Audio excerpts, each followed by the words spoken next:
Hello, my name is Jay Millar. As a young boy, I grew up in a home that was filled with alcoholism and domestic violence. My parents divorced when I was 10 years old. When I reached adolescence, every day, in every way, I did all I could to make sure my life was going to be the exact opposite of the environment in which I grew up. And to my friends and family, I appeared confident and driven. I had set goals because I had a burning desire to change the course of my life. But there was one major problem. I had an alternate personality that understood I didn't really know what I was doing. I didn't know where I was going. I didn't know how to handle all of life's challenges. So I was figuring out many things on my own. And so without a father or a mentor speaking into my life, and without any direct guidance, especially during critical moments, I was oftentimes paralyzed with uncertainty. I would become passive. I'm not proud to say that, but I would become passive at critical moments in my life. And I didn't know how to proceed. So I was neither confident nor peaceful about how to make good progress in key areas of my life.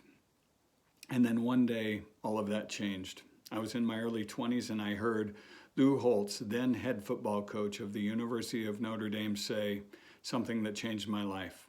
And he said this, he said, there are only 3 things that will change you from where you are today to where you will be 5 years from now.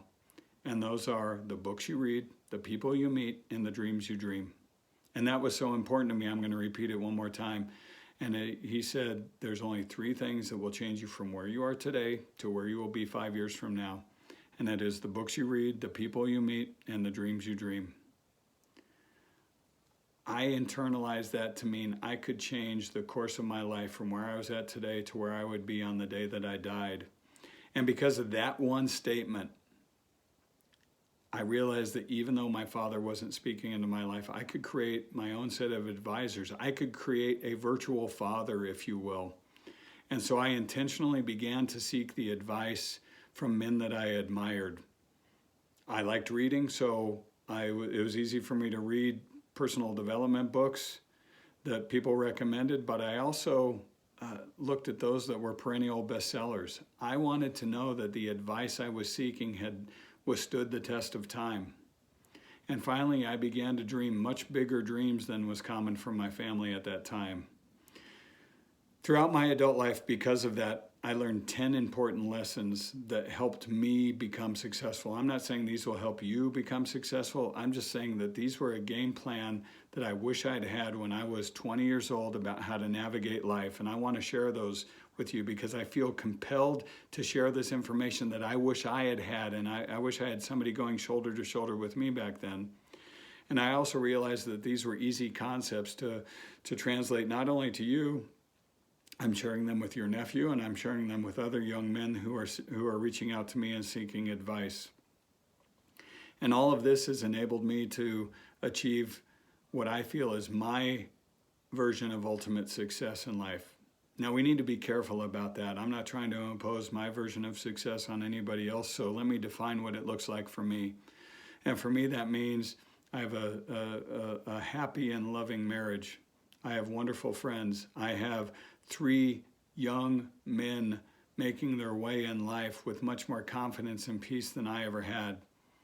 It also means financial stability. I lived through a lot of drama in my life of not having enough fiscal means and living paycheck to paycheck. That caused a lot of uncertainty and heartache. And now I am also fortunate to have a career that I love, that will allow me to serve others and will serve me for as long as I desire. And so my intention is to share an overall strategy or high-level game plan for the most important things that I've learned in life from my virtual fathers, from my advisors, from the books that I've read, from the goals that I have set. And the intended impact is to help you lead a more confident and peaceful life. And what this will mean for you is you're going to take better care of yourself. You're going to take better care of your family, and you're going to be able to get after it in life and pursue your life's purpose as opposed to stepping in some of the common traps and problems that slow down progress in life for so many others.